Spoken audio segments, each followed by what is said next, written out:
ஒரு போலீஸ் ஸ்டேஷன்ல சபிக்கப்பட்ட ஒரு கேஸ் ஃபைல் இருக்கு. அந்த கேஸ் ஃபைல தொட்டாலே அங்க இருக்கிற போலீஸ் ஆபீசருக்கு ஏதாவது ஒரு பிரச்சனை நடக்கும். குறிப்பா சொல்ல போனா ரத்த காவு வாங்காத அந்த கேஸ் ஃபைல் விடவே விடாது. அதனாலே அந்த கேஸை கிட்டத்தட்ட 6 வருஷமா விசாரிக்காத இருக்காங்க. இந்த போல சமயத்துல கான்ஸ்டபிளா இருந்துகிட்டு போலீஸ் வேலையை பிடிக்காத நம்ம ஹீரோ மெடிக்கல் லீவ்லாம் எடுத்துக்கிட்டு நான் குதிச்சா டைரக்ட்லாம் குதிப்பேன் அப்படி சொல்லிட்டு நிறைய கதை எல்லாமே எழுதிக்கிட்டு ப்ரொடியூசரை தேடி அழைச்சிட்டு வந்துட்டு இருக்காரு. கேரக்டர் நல்லா இருக்கு, கதை சரியில்லை அப்படி சொல்லிட்டு பல ப்ரொடியூசர்கள் ரிஜெக்ட் பண்ணதுக்கு அப்புறம் இதுக்கப்புறம் வேற வழியும் வேற பொழப்பும் எதுவும் தெரியாது. திருப்பினா அந்த போலீஸ் யூனிஃபார்ம் தான் போடணும் அப்படி சொல்லிட்டு நம்ம ஹீரோ போலீஸ் யூனிஃபார்ம் போட்டுட்டு வேலையில ஜாயின் பண்றாரு. ஜாயின் பண்ண முத நாள்லயே அந்த 6 வருஷமா பூட்டி கிடக்கிற ஃபைல தொடராரு. அதுக்கப்புறம் என்னாச்சு அப்படின்றத இந்த படத்தோட மீதி கதையே. ஒரு கேஸ் ஃபைல், அதை சுத்தி நடக்கிற மிஸ்ட்ரி தான் இந்த படம். சோ ஆனஸ்டா சொல்றேன், இந்த படம் வெரி வெரி எக்ஸ்ட்ராடினரிங்க. நான் மிரண்டு போயிட்டேன். மலையாளத்துல எல்லாரையும் ரொம்ப ரொம்ப பிரமிக்க வைக்கிறாங்க அவங்களுடைய கதைகளத்தை வச்சு, அவங்களுடைய ஐடியாலஜி வச்சு. நான் சொன்ன ஒன்லைன்ல இந்த படத்தோட பீக்னஸ் எவ்வளவுன்னு உங்களுக்கே புரிய வந்திருக்கும்னு நினைக்கிறேன். அதே போல இந்த படத்தோட முழு கதையும் கேட்டு பாருங்க, உங்களுக்கு ரொம்ப பிடிக்கும்னு சொல்லிட்டு நான் நம்புறேன். என்னால முடிஞ்ச அளவு ரொம்ப டீட்டெயிலா எக்ஸ்பிளைன் பண்ண முயற்சி பண்றேன். முழு கதைக்குள்ள போறதுக்கு முன்னாடி நம்ம சேனலை சப்ஸ்கிரைப் பண்ணாதா சப்ஸ்கிரைப் பண்ணிடுங்க. பக்கத்துல இருக்க பெல் பட்டனையும் பிரஸ் பண்ணிடுங்க. கமெண்ட் செக்ஷன்ல இந்த படம் எப்படி இருந்துச்சு,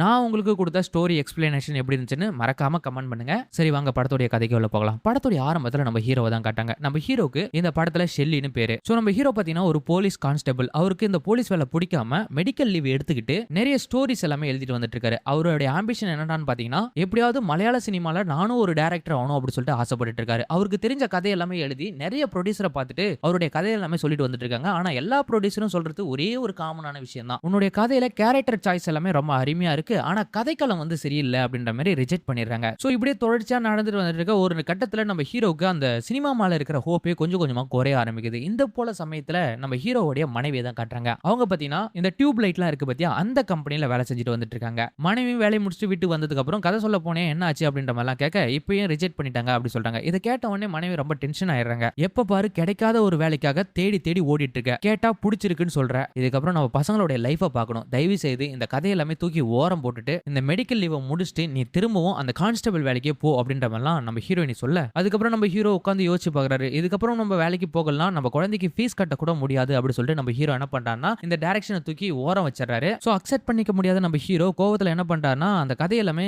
தீயில பிடிக்கலான்னு வராரு. அதை பார்த்து நம்ம ஹீரோயினி நான் உன்ன கதையை தூக்கி தான் போட சொன்னேன், ஆனா எரிச்சு சாம்பலாக்க சொல்லல. சோ என்னைக்காவது ஒரு நாள் உன் கதை சூஸ் ஆகும், இப்போ போயிட்டு உன் வேலையை பாரு அப்படின்ற மாதிரி சொல்ல அடுத்த நாளே நம்ம ஹீரோ மெடிக்கல் லீவ்லாம் முடிச்சுட்டு வேலைக்கு போகிறாரு. அங்க போனவனே எல்லா போலீஸ் ஆபீசரும் நம்ம ஹீரோவை பார்த்து கேட்கிற காமனான விஷயம், அப்பா டைரக்டர் வந்துட்டாருப்பா, என்னப்பா எந்த ப்ரொடியூசர்ட்ட கரெக்டா மொக்க வாங்கினா அப்படின்ற மாதிரி நம்ம ஹீரோவை கிண்டல் பண்ணாத ஆளுங்களே இல்ல. அந்த அளவு நம்ம ஹீரோவை போட்டு தாழ்ச்சி எடுத்துறாங்க. சோ வேற வழி இல்ல, இதை நம்ம பண்ணிருக்கோம், அவங்க கிண்டல் பண்ணாலும் நம்ம அதை ஏத்துக்கிட்டு தான் ஆகணும் அப்படின்னு சொல்லிட்டு அதை சந்தோஷமா நம்ம ஹீரோ ஏத்துக்கிறாரு. சோ இப்படியே போலீஸ் ஸ்டேஷன் வீடு அப்படி சொல்லிட்டு நம்ம ஹீரோவுடைய வாழ்க்கையும் நாட்களும் நகர்ந்து போயிட்டு இருக்கு. ஆனா நம்ம ஹீரோவுடைய எண்ணத்துல தோன்றது எல்லாமே நம்ம எப்படியாவது ஒரு கதையை எழுதி டைரக்ஷன் பண்ணணும் அப்படி சொல்லிட்டு அவருடைய ஆம்பிஷன் வந்து அவர் ஒரு நாளும் விட்டதே இல்ல. சோ ஹீரோ போலீஸ் ஸ்டேஷன்ல இருக்கும்போது ஒரு ஃபோன் கால். என்னடான்னு பாத்தீங்கன்னா பக்கத்து ஊர்ல ஒரு 2 வீட்டுக்காரங்களுக்கு பிரச்சனை அப்படி சொல்லிட்டு அதை தட்டி கேட்கறதுக்காக நம்ம ஹீரோ கிளம்பி போறாரு. அங்க போனாதான் தெரிய வருது பக்கத்து வீட்டுக்காரன் ரொம்ப வயசானவன் போல, அவன் வந்து யூரின் அடிக்கிறது எல்லாமே இங்க வெளிப்படையா பண்றான் அப்படி சொல்லிட்டு ஆப்போசிட்ல இருக்கிறவங்க எல்லாமே லேடிஸா இருக்கிறதால ரொம்ப இன்செக்யூரா ஃபீல் பண்றாங்க அப்படி சொல்லிட்டு தான் நம்ம ஹீரோவை கம்ப்ளைண்ட் கொடுத்திருக்காங்க. நம்ம ஹீரோவும் அவர் விசாரிக்கிறதுக்காக அங்க போறாரு. வீட்டுக்கு போனாதான் தெரிய வருது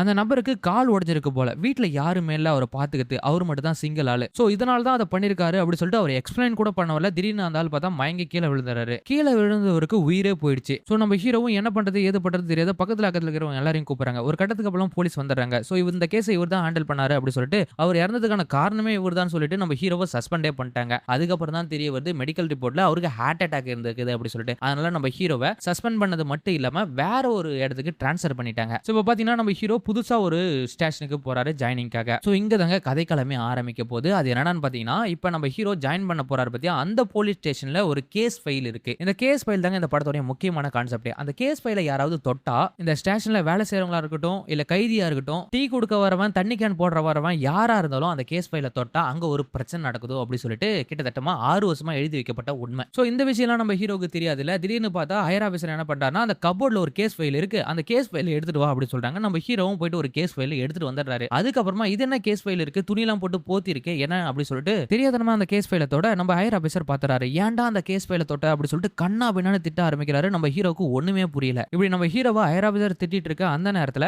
ஸ்டேஷன் பக்கத்திலே ஒரு பெரிய ஆக்சிடென்ட். சோ அதுக்கப்புறம் நம்ம ஹீரோவும் இன்னொரு போலீஸ் ஆபீசரும் ஆக்சிடென்ட் ஆன நபரை ஆம்புலன்ஸ்ல தூக்கி போட்டு அங்கிருந்து கிளம்புறாங்க. அப்ப கூட வர போலீஸ் ஆபீசர் தான் நம்ம ஹீரோ கிட்ட சொல்றாரு, நீ ஏன்பா அந்த கேஸ் ஃபைலை தொட்ட, அதனால தான் இந்த பிரச்சனையே நடந்திருக்கு அப்படின்னு சொல்றாரு. சோ இதை கேட்ட உடனே நம்ம ஹீரோக்கு பயங்கரமான ஷாக். இது ஒரு கேஸ் ஃபைலை தொட்டா பிரச்சனை நடக்குமா? ஆமாப்பா, அந்த கேஸ் ஃபைல் கிட்டத்தட்ட 6 வருஷமா இங்க இருக்கு. அது ஒரு சபிக்கப்பட்ட ஒரு கேஸ் ஃபைல். அந்த கேஸ் ஃபைல யாராவது தொட்டாங்கன்னா இந்த ஸ்டேஷன்ல ஏதாவது ஒரு பிரச்சனை நடக்கும். அது மட்டும் இல்லாத ரத்தக்காவு வாங்காத விடாது அப்படின்ற மாதிரிலாம் சொல்லி வாய மூடல.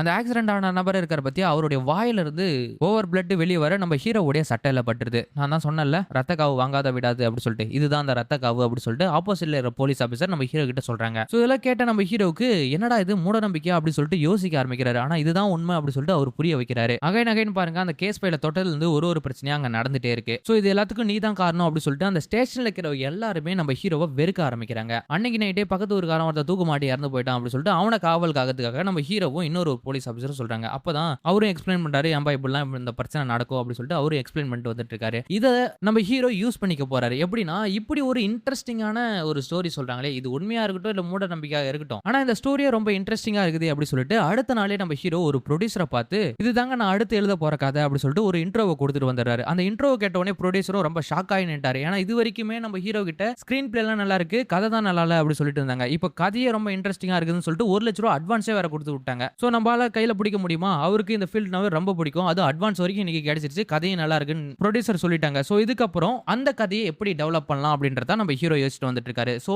இவரா டெவலப் பண்றதை தாண்டி நம்ம போயிட்டு அந்த ஃபைலை எடுத்து அந்த கேஸையும் ஒரு சைடு விசாரிக்கலாம், இந்த கதையும் டெவலப் பண்ணிக்கலாம் அப்படி சொல்லிட்டு யோசிச்சுட்டு வந்துட்டு இருக்காரு. ஆனா அந்த கேஸ் ஃபைல் எடுத்தா தான் ஏதோ ஒரு பிரச்சனை நடக்குன்னு சொல்றாங்களே அப்படி சொல்லிட்டு நம்ம ஹீரோ அவரா ஓனா கதையை ரைட் பண்ணலாம் அப்படி சொல்லி நினைக்கிறாரு. ஒரு சில நாட்கள் போகுது, ஆனா அவரால் சரியா அந்த கதையை ரைட் பண்ண முடியல. வேற வழி இல்ல, இதுதான் பண்ணி ஆகணும் அப்படி சொல்லிட்டு நம்ம ஹீரோ என்ன பண்றாருன்னா, யாருமே இல்லாத அந்த ஸ்டேஷன்ல ஒரு நேரம் வருது. அந்த நேரத்துல நம்ம ஹீரோ என்ன பண்றாருன்னா அந்த கேஸ் ஃபைலை எடுத்து ஓபன் பண்றாரு. ஓபன் பண்ண உடனே அந்த ஸ்டேஷன்ல கரண்ட் கட் ஆகுது. என்னடா எடுக்கும் போதே பிரச்சனையா, இதான் ஆரம்பிச்சா எவ்வளவு பிரச்சனை வரும் அப்படி சொல்லிட்டு ரொம்ப ஃபியர் ஆகுறாரு. இதெல்லாமே தாண்டி எப்படியாவது இந்த கதையை படிச்சணும், இந்த கேஸை விசாரிக்கணும் அப்படி சொல்லிட்டு அந்த கேஸ் ஃபைலை ஓபன் பண்றாரு, மெழுகுவர்த்தி எல்லாம் ஏத்தி வச்சுக்கிட்டு. இன்னொரு விஷயத்தை சொல்ல மறந்துட்டேன், இந்த படத்துல அங்கங்க இந்த பச்சின்னு சொல்லுவாங்க பத்தியா, பள்ளி, இந்த பள்ளி தான் இந்த கதையும் லீட் பண்ணுது. அது மட்டும் இல்லாத நம்ம ஹீரோவும் இதுக்கப்புறம் லீட் பண்ண போதே அந்த பள்ளி தான். இந்த கேஸுக்கும் அந்த பள்ளிக்கும் நிறைய சம்பந்தம் இருக்கிற மாதிரி இந்த படத்துல ரொம்ப கனெக்ட் பண்ணி வச்சிருக்காங்க. இந்த கேஸ் ஃபைலை எடுத்து ஓபன் பண்ணி படிக்க ஆரம்பிக்கிறாரு. திடீர்னு பார்த்தா ஒரு போலீஸ் ஆபீசர் ஒரு திருடனை பிடிச்சிட்டு வந்து இந்த ஸ்டேஷன்ல இவனை வச்சுக்கோ அப்படி சொல்றாரு. நம்ம ஹீரோக்கு என்ன பண்றதுன்னு தெரியல, இப்படி ஒரு கேஸ் ஃபைலை வச்சிருக்குமே அப்படி சொல்லிட்டு யோசிக்கிறாரு. என்னப்பா கரண்ட் இல்ல அப்படின்ற மாதிரிலாம் பேசிட்டு அந்த திருடனை எங்கேயோ ஒப்படைச்சிட்டு அவனை போட்டு 2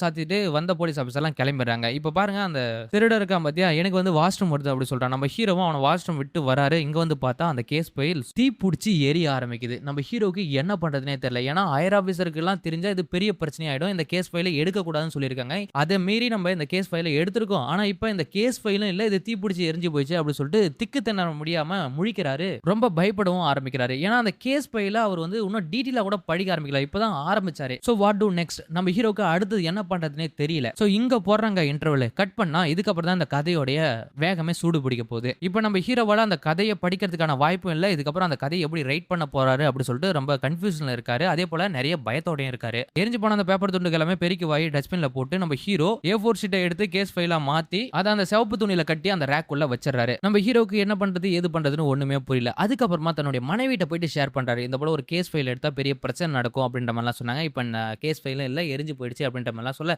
எதுக்கும் நீ பயப்படாத, எதுவும் ஆகாது அப்படி சொல்லிட்டு மனைவியும் ஒரு ஹோப்பை கொடுக்குறாங்க. அப்படியே கட் பண்ணா அதுக்கப்புறம் கண்டினியூஸா அந்த ஸ்டேஷன்ல ப்ராப்ளம் மேல ப்ராப்ளம் வந்துட்டே இருக்கு. யாருமே அந்த ஸ்டேஷன்ல நிலையாவே இல்ல. ஒரு ப்ராப்ளமும் ஒவ்வொருத்தரும் ஃபேஸ் பண்ணிட்டு இருக்க அந்த நேரத்துல எல்லாருமே நம்ம ஹீரோவை தான் டார்கெட் பண்றாங்க. எதனாலனா நீ அந்த கேஸ் ஃபைல தொட்டனால தான் இந்த பிரச்சனையே வந்திருக்கு. ஏன்னா 6 வருஷமா அந்த கேஸ் ஃபைல யாரும் தொடாத இருந்தாங்க. 6 வருஷத்துக்கு முன்னாடி அந்த கேஸ் ஃபைல தொட்டதால நிறைய பிரச்சனை வந்துச்சு அப்படின்ற மாதிரிலாம் சொல்ல, அவங்க சொல்றது எல்லாமே ஒரு பொருட்டா எடுத்துனாலும் நம்ம ஹீரோ என்ன பண்றாருன்னா, இந்த 6 வருஷத்துக்கு முன்னாடி இந்த கேஸ் ஃபைல ஒருத்தர் வந்து எழுதி இருப்பார்ல, அந்த போலீஸ் ஆபீசரை போய் பார்த்தா எல்லாத்துக்கும் ஒரு விடிவு காலம் பிறக்கும் அப்படின்றதுக்காக நம்ம ஹீரோ என்ன பண்றாருன்னா அந்த போலீஸ் ஆபீசர் யாரு அப்படி சொல்லிட்டு அவங்களை தேடி போறாங்க. சோ இப்போதான் ஃபிளாஷ்பேக் காட்டாங்க. ஆக்சுவலா சொல்ல போனா இந்த கேஸ் ஃபைல்ல முக்கியமான சஸ்பெக்ட் யாருன்னு பாத்தீங்கன்னா கீர்த்தனா அப்படி சொல்லிட்டு ஒரு பொண்ணு. அந்த பொண்ணு தான் இறந்து போயிருக்காங்க. அந்த பொண்ணுடைய கேஸ் ஃபைல் தான் இதுவரைக்கும் விசாரிக்க முடியாத ஒரு தீர்வா இருக்கு. நம்ம ஹீரோ அந்த கேஸ் ஃபைல் எழுதி வச்சாரு பாத்தியா, அந்த போலீஸ் ஆபீசரை போய் பார்க்க போறாரு. அவர் பாத்தீங்கன்னா இப்ப ரிட்டையர்மென்ட் ஸ்டேஜ்ல இருக்கு. சோ போலீஸ் வேலை முடிஞ்சதுக்கு அப்புறம் வரவங்களுக்கு போறவங்களுக்கு எல்லாம் கிளி ஜோசியம் சொல்லிட்டு இருக்க மாதிரி ஜோசியம் சொல்லிட்டு வந்துட்டு இருக்காரு. நம்ம ஹீரோ அவங்க வீட்டுக்கு போனதுக்கு அப்புறம் என்னப்பா உனக்கு ஜோசியம் பார்க்கணுமா அப்படின்ற மாதிரிலாம் சொல்ல, இல்ல சார் என் பேர் ஷெல்லி, நான் ஒரு கான்ஸ்டபிள்.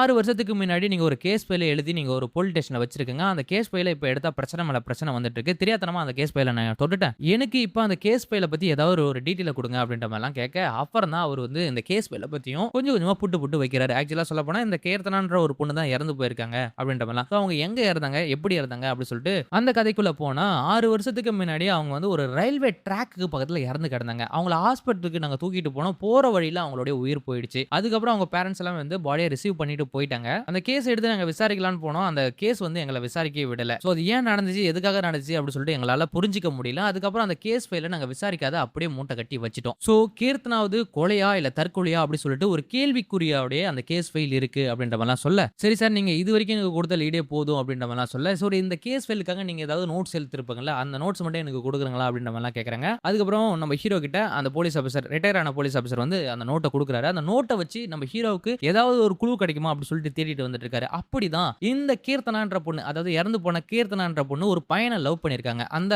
லவ் பண்ண பையனை போய் தேடலான்னு சொல்லிட்டு அவங்க ஊருக்கு போறாரு. பாத்தீங்கன்னா அந்த பையனும் இறந்து போயிருக்கான். என்னடா இது, இந்த பொண்ணு இறந்து போயிட்டாங்க, அந்த பையனும் இறந்து போயிட்டாங்க அப்படி சொல்லிட்டு இவங்க ரெண்டு பேருமே லவ் பண்ணிருக்காங்க. சோ இவங்க ஒரே நாள்ல இறந்து போயிருக்காங்க. சோ இதுக்கு பின்னாடி பெரிய மர்மம் இருக்கு அப்படி சொல்லிட்டு நம்ம ஹீரோ இதை தேடிட்டு வந்துட்டு இருக்க. அந்த நேரம் பாரு நம்ம ஹீரோவை சரியா வேலை செய்யறது இல்ல அப்படி சொல்லிட்டு போலீஸ் ஆபீசர் அந்த டீம்ல இருக்கவங்க ஆல்ரெடி கான்ல இருந்தாங்க. எதுக்காக, இந்த கேஸ் ஃபைல தொட்டதால. என்னடா சான்ஸ் இவனை வெளிய தள்ள அப்படி சொல்லிட்டு அங்க இருக்கிற போலீஸ் ஆபீசர் எல்லாமே சேர்ந்துட்டு நம்ம ஹீரோவை சஸ்பெண்ட் பண்ணிட்டாங்க. நம்ம ஹீரோக்கு இது ஒரு கூஸ் பம்ப்ஸ் தான். ஏன்னா இந்த போல சமயத்துல தான் நம்ம கழுத்தை எழுத முடியும் அப்படி சொல்லிட்டு கதைக்குள்ள வந்துறாரு. ஒரு சைடு பார்த்தா மனைவிட்ட திட்டு வாங்கிட்டு இருக்காரு. எதுக்காக, இருக்கிற வேலையை ஒழுங்கா செய்ய முடியாத சஸ்பெண்ட் ஆகி அங்கங்க போயிட்டு இருக்க, இதெல்லாம் உனக்கு தேவையா அப்படி சொல்லிட்டு திட்டிட்டு வந்துட்டு இருக்காங்க. இதெல்லாமே ஏத்துக்கிட்டு நம்ம ஹீரோ என்ன பண்றாருன்னா அந்த கேஸை தொடர்ச்சியா விசாரிக்க போறாரு. அப்படி விசாரிக்கும் போது தான் தெரிய வருது, நம்ம கீர்த்தனா லவ் பண்ற பையனுக்கு ஒரு ஃப்ரெண்ட் இருந்திருக்கான். அந்த ஃப்ரெண்டை தேடி போறாரு நம்ம ஹீரோ. அந்த ஃப்ரெண்ட் பாருங்க பாலக்காட்டுல இருக்கான். பாலக்காட்டை நோக்கி நம்ம ஹீரோ கிளம்பி போக அவனை எப்படி தேடி கண்டுபிடிச்சிட்டாரு. அதுக்கப்புறம் கீர்த்தனாவை பத்தியும் அவ எப்படி இறந்தா அவளை பத்தி ஏதாவது டீடைல் தெரியுமா அப்படின்ற மாதிரிலாம் கேட்க, அப்புறம் அவருக்கு தெரிஞ்ச உண்மையெல்லாம் சொல்லிடுறாரு. கீர்த்தனா வந்து சிங்கிள் ஆள் இல்ல, அவங்க ட்வின்ஸ். அதாவது கீர்த்தனாவுக்கு ஒரு அக்கா இருக்காங்க, அவங்க பேரு கீர்த்தி. அவங்கள விசாரிச்சா எல்லாமே தெரிய வரும் அப்படின்ற மாதிரிலாம் சொல்ல நம்ம ஹீரோவும் கீர்த்தி விசாரிக்கிறதுக்காக கிளம்பி போறாரு. சோ கீர்த்தி தான் எல்லா உண்மையும் சொல்றாங்க. அதாவது இவங்க ரெண்டு பேருமே லவ் பண்ணிட்டு உண்மைதான். ஒரு நாள் அவனுடைய பர்த்டேக்காக தான் அவங்க வெளியே போனாங்க. போனவ திருப்பி போனமா தான் வந்தா. ட்ரெயின் ஆக்சிடென்ட்ல அவ இறந்து போயிட்டாங்க அப்படி சொல்லிட்டு எங்களுக்கு தகவல் வந்துச்சு அப்படின்ற மாதிரிலாம் சொல்ல நம்ம ஹீரோவும் அந்த ட்ரெயின் ஆக்சிடென்ட் ஆன இடத்துக்கு போயிட்டு கொஞ்சம் தேடி பார்க்கறாரு, ஏதாவது ஒரு க்ளூ கிடைக்குமா அப்படி சொல்லிட்டு. என்னடா 6 வருஷம் கழிச்சு போய் தேடி பார்க்கறாரு அப்படி சொல்லிட்டு நினைப்புங்க. இருந்தாலும் போலீஸோட புத்தி அப்படிதான் இருக்கும், அதுதான் கரெக்டும் கூட. நம்ம ஹீரோவும் அங்க போயிட்டு சுத்தி முத்தி தேடி பார்க்கறாரு, எந்த ஒரு குழுவும் கிடைக்கல. ஒரு கட்டத்துக்கு அப்புறம் நம்ம ஹீரோ சினிமா மேல இருக்கிற ஆர்வத்தினால இந்த கேஸை எப்படியாவது எடுத்து நடத்தியே ஆகணும் அப்படி சொல்லிட்டு அந்த கேஸ்லயே ரொம்ப டீப்பா இறங்கிறாரு. அதுக்கப்புறம் அவருக்கு என்ன ஆகுதுன்னே தெரியல, ஒரு பைத்தியம் பிடிச்ச மாதிரி ஆகிறாரு. சோ இங்க தாங்க ஒரு ட்விஸ்டே நடக்குது. அது என்னடான்னு பாத்தீங்கன்னா நம்ம ஹீரோக்கு பைத்தியம் எல்லாம் பிடிக்கல. அவருக்கு வந்து இறந்து போன கீர்த்தனா இருக்காங்க பாத்தியா, அவங்க வந்து நம்ம ஹீரோ மேல வந்துட்டாங்க அப்படி சொல்லிட்டு புரிய வருது. சோ என்னைக்கு நம்ம ஹீரோ அந்த கேஸ் ஃபைலை எடுத்து விசாரிக்கணும்னு ஒரு நினைப்போட வந்தாரோ அப்பவே கீர்த்தனா இவங்களுக்குள்ள வந்துட்டாங்க. இதை வந்து நம்ம ஹீரோவால ரியலைஸ் பண்ண முடியல. ஒரு கட்டத்துக்கு அப்புறம் நம்ம ஹீரோ இந்த கேஸ் ஃபைல் நோக்கியே போயிட்டு இருக்க அந்த சூழ்நிலையில ஒரு சைடு ஒய்ஃப் கிட்ட இருந்து ஒரு ஃபோன் கால். என்னடான்னு பாத்தீங்கன்னா நம்ம ஹீரோவுடைய பொண்ணுக்கு கை உடைஞ்சு போச்சு அப்படி சொல்லிட்டு நம்ம ஹீரோவும் ஹாஸ்பிட்டலுக்கு வேகமா கிளம்பி போறாரு. அங்க போனா ஹீரோயின் என்ன பண்றாங்கன்னா நம்ம ஹீரோவை கண்ணா பின்னான்னு பேச ஆரம்பிக்கிறாங்க. எப்ப பாரு சினிமா வேலைன்னு சொல்லிட்டு சுத்தி இருக்கிற குழந்தைய கூட பார்க்க மாட்டேன் அப்படி சொல்லிட்டு. சோ இதெல்லாத்தையும் அக்செப்ட் பண்ணிட்டு நம்ம ஹீரோ என்ன பண்றாருன்னா வீட்டுக்கு போறாரு. அதுக்கப்புறம் நம்ம ஹீரோ இருக்கிற நிலைமையே வேற மாதிரி இருக்கு. அதாவது கொஞ்ச நேரம் டிஃபரெண்டா யோசிக்க ஆரம்பிக்கிறாரு. கீர்த்தனாவுடைய ஞாபகம் எல்லாமே நம்ம ஹீரோக்கு வந்து போகுது. ஆக்சுவலா சொல்ல போனா நம்ம ஹீரோ உடம்புல கீர்த்தனா இருக்கிறாங்க, ஆனா நம்ம ஹீரோவால ரியலைஸ் பண்ணல. சோ அவருக்கு ஏதோ பைத்தியம் பிடிச்சிச்சு, மென்டலா ஏதோ அஃபெக்ட் ஆயிருக்காரு அந்த கேஸ் எடுத்து விசாரிச்சதால அப்படி சொல்லிட்டு நம்ம ஹீரோயினை என்ன பண்றாங்கன்னா நம்ம ஹீரோ ஒரு ஹாஸ்பிட்டல்லாம் கூட்டு போயிட்டு செக்அப்லாம் கொடுக்குறாங்க. ஒரு கட்டத்துக்கு அப்புறம் நம்ம ஹீரோ பயங்கர எமோஷனல் ஆயிராரு, ஒண்ணுமே அவரால் பண்ண முடியல. சோ இந்த போல சமயத்துல நம்ம ஹீரோ ரெஸ்ட் எடுத்துட்டு இருக்காரு. திடீர்னு பார்த்தா அவருக்கு அந்த அஃபெக்ட் வந்துருது. சோ அவர் அந்த லூப் மூடுக்கு போயிடுறாரு. வேற என்ன பண்றதுன்னு ஒண்ணுமே புரியல. அப்பதான் நம்ம கீர்த்தனா என்ன பண்றாங்கன்னா நம்ம ஹீரோ மூலியமா இந்த கேஸை வந்து நம்ம ஹீரோ லீட் பண்றாங்க. அப்படி லீட் பண்றது என்னடா அந்த பச்சி அந்த பல்லின்னு சொன்ன பத்தியா அதுதான். சோ அவங்க மூலியமாக கீர்த்தனாக்கு என்ன நடந்துச்சு அப்படி சொல்லிட்டு தெரிஞ்சுக்கிறாரு. ஆக்சுவலா சொல்ல போனா கதை எப்படி வருதுன்னா நம்ம கீர்த்தனா இருக்காங்க பத்தியா, அவங்க லவ்வருக்கு அன்னைக்கு பர்த்டே செலிப்ரேஷன் முடிச்சதுக்கு அப்புறம் லவர் என்ன பண்ணிருக்கான், எனக்கு ஒரு அபார்ட்மெண்ட் இருக்கு, அந்த அபார்ட்மெண்ட் கேஸ்ல போயிட்டு இருக்கு, அந்த அபார்ட்மெண்ட் மட்டும் நம்ம கைக்கு வந்துருச்சுன்னா நம்மளுடைய காதல வீட்டுல சொல்லுவோம், அதுக்கப்புறம் நம்ம ரெண்டு பேருக்கும் கல்யாணம் தான் அப்படின்ற மாதிரிலாம் சொல்லிட்டு அந்த அபார்ட்மெண்ட்டுக்கு நோக்கி போயிருப்பாரு. ஆனா வெளியே கீர்த்தனாவை நிக்க வச்சுட்டு போயிருப்பாரு. ஒரு கட்டத்துக்கு அப்புறம் நம்ம பாய் ஃப்ரெண்ட் வரலையா அப்படி சொல்லி நம்ம கீர்த்தனா அந்த அபார்ட்மெண்ட் உள்ள போக வெளியில பார்த்தா ஒருத்தன் செத்து கிடக்குறான். அதை பார்த்து வீடியோ எடுத்துட்டு வந்துட்டு இருக்காங்க நம்ம கீர்த்தனா. அந்த நேரம் பாருங்க மேல இருந்து நம்ம பாய் ஃப்ரெண்ட் கீழே விழுந்துடுறான். அதை பார்த்து அவங்களுக்கு பயங்கரமான ஷாக்கு, என்ன பண்றதுன்னு தெரியல. சோ அதுக்கப்புறம் தான் தெரிய வருது அந்த அபார்ட்மெண்ட்ல இருந்த ஒரு சில பேர் தான் இவங்க எல்லாமே கொலை பண்ணிருக்காங்க அப்படி சொல்லிட்டு அங்க இருந்து பயந்துட்டு அந்த செல்ல எடுத்துட்டு நம்ம ஹீரோ கீர்த்தனா கிளம்ப. சோ அந்த ரவுடி பசங்க எல்லாமே நம்ம கீர்த்தனாவை பின்தொடர்ந்துட்டு வந்துட்டு இருக்காங்க. அதுக்கப்புறமா கீர்த்தனா ஒரு கட்டத்துக்கு அப்புறம் ரயில்வே ஸ்டேஷனுக்கு போயிட்டு ட்ரெயின் ஏறி அவங்க வீட்டுக்கு போலாம் அப்படி சொல்லிட்டு போயிடுறாங்க. பின்னாடியே பின்தொடர்ந்து வந்தவங்க என்ன பண்ணிடுறாங்கன்னா நம்ம கீர்த்தனாவை இரும்பு கம்பியால அடிச்சு அவங்கள கொலை பண்ணி அவங்க போனை கையில இருந்து புடுங்கிட்டு ரயில்வே ட்ராக்கு பக்கத்துல தூக்கி போட்டு போயிடுறாங்க. சோ இதுதான் நடந்த உண்மை அப்படின்ற மாதிரி நம்ம ஹீரோ அவருடைய மைண்ட் வாய்ஸ்ல தன்னுடைய மனைவி கிட்ட ஷேர் பண்ணிட்டு வந்துட்டு இருக்காரு. இதுதான் கீர்த்தனாவுக்கு நடந்துச்சுன்னு சொல்லிட்டு நம்ம ஹீரோவுக்கும் மனைவிக்கு தெரிஞ்சிச்சு. ஆனா யாரு பண்ணாங்க அப்படி சொல்லிட்டு நம்ம ஹீரோக்கு தெரியாதுல்ல. சோ கீர்த்தனா மூலமா நம்ம ஹீரோவால இது மட்டும் தான் லேர்ன் பண்ணிக்க முடியும். ஆனா இப்ப நம்ம ஹீரோ தான் அந்த கேஸை யார் அந்த கொலையை பண்ணாங்க அப்படி சொல்லி தெரிஞ்சுக்க முடியும். அதுக்காக நம்ம ஹீரோ இப்ப எப்படி மூவ் பண்ண போறாருன்னா நம்ம ஹீரோக்கு தான் அந்த அபார்ட்மெண்ட் என்னன்னு தெரியல, அந்த அபார்ட்மெண்டோட ஹெட் போய் பாக்குறாரு. இந்த போல கீர்த்தனா நீங்க தான் கொலை பண்ணணும்னு எனக்கு தெரியும், நான் சொல்ற பணத்தை கொடுக்கலாம், இந்த கேஸ் எல்லாத்தையுமே நான் போலீஸ் கிட்ட ஒப்படைச்சிரும் அப்படின்ற மாதிரிலாம் சொல்ல நம்ம ஹீரோ பேசினதுக்கு அப்புறம் அவங்களும் அந்த காசை கொடுக்குறேன்னு சொல்றாங்க. அந்த காசை வாங்கிட்டு நம்ம ஹீரோ வெளியே வர போலீஸ் ஆபீசர் எல்லாமே சேர்ந்து நம்ம ஹீரோவை லஞ்சம் வாங்கிட்டான்னு சொல்லிட்டு அரெஸ்ட் பண்ணிடுறாங்க. இப்போ நம்ம ஹீரோவை கோர்ட்ல நிப்பாட்ட வச்சு இல்ல கீர்த்தனாவை இவங்க தான் கொலை பண்ணது அப்படி சொல்லிட்டு நம்ம ஹீரோ நிரூபிக்க பாக்குறாரு. அவரால் நிரூபிக்க முடியல. சோ பணம் திமிருனால ஆப்போசிட் கேங் என்ன பண்ணிடுறாங்கன்னா நம்ம ஹீரோவை ஒரு பைத்தியம் அப்படி சொல்லிட்டு அவரை பைத்தியம் சொல்லிட்டு ஒரு ஹாஸ்பிட்டலையும் சேர்த்துறாங்க. அந்த போல நேரத்தில் தான் நம்ம ஹீரோ என்ன பண்றாருன்னா இல்ல இது எல்லாமே அவங்க தான் கொலை பண்ணது, நான் அவங்கள மிரட்டுறதுக்காக தான் இதெல்லாம் பண்ண அப்படின்ற மாதிரி நம்ம ஹீரோ சொல்லி ஃப்ரெண்டு கிட்ட நான் பைத்தியம்லாம் இல்ல அப்படி சொல்லிட்டு ஒரு கான்ஸ்டபிள்கிட்ட சொல்றாரு. எனக்கு வேணா ஒரே ஒரு சான்ஸ் கொடுங்க, நான் இதை நிரூபிச்சு காட்டேன் அப்படின்ற மாதிரிலாம் சொல்ல இல்ல நான் உனக்கு எந்த சான்ஸும் கொடுக்க மாட்டேன், தயவு செய்து நீ படு அப்படின்ற மாதிரிலாம் நம்ம ஹீரோக்கு மயக்க ஊசி போட்டு படுக்க வச்சிடறாங்க. நம்ம ஹீரோ மயக்கத்தில் இருக்க அந்த நேரத்தில் பாருங்க கீர்த்தனா வந்து ஒரு லீடை கொடுக்குறாங்க. அது என்ன லீடுன்னு பாத்தீங்கன்னா அதாவது ஆவியா வந்து லீடு கொடுக்குறாங்க. அந்த அபார்ட்மெண்ட்டுக்கு வெளியே ஒரு ரூம் இருக்கும். அந்த ரூம் இப்பதான் கட்டப்பட்டு இருக்கு. அந்த ரூம்ல தான் பிரச்சனை இருக்கு அப்படின்ற மாதிரிலாம் அந்த பள்ளி இருக்கு பாத்தியா, அந்த பள்ளி எல்லாமே அந்த ரூம் நோக்கி போக அந்த ரூம்ல இருக்கிற அண்டர் கிரவுண்டுக்கு போகுது. சோ திடீர்னு பார்த்தா நம்ம ஹீரோக்கு முழிப்பு வந்துருச்சு. சோ எனக்கு ஒரே ஒரு சான்ஸ் மட்டும் கொடு அப்படின்ற மாதிரிலாம் அந்த கான்ஸ்டபிள் சொல்லிட்டு நம்ம ஹீரோ அங்க இருந்து வண்டி எடுத்துட்டு வேக வேகமா கிளம்பி போறாரு. அங்க போனதுக்கு அப்புறம் அந்த அபார்ட்மெண்ட்டுக்கு வெளியே இருக்கிற ரூமை நம்ம ஹீரோ தோண்ட சொல்றாரு. தோண்டி பார்த்தா அந்த இடத்துல ஒருத்தருடைய பாடி கிடைக்குது. அது எப்படி ஒரு காங்கிரீட்டால பூட்டப்பட்ட ஒரு பாடி கிடைக்குது. அந்த பாடி எடுத்து எல்லா போலீஸ் ஆபீசரும் ஃபாரன்சிக் டீம் கிட்ட கொடுத்து செக் பண்ண ஆரம்பிக்கிறாங்க. அப்படி செக் பண்ணும்போது தான் தெரிய வருது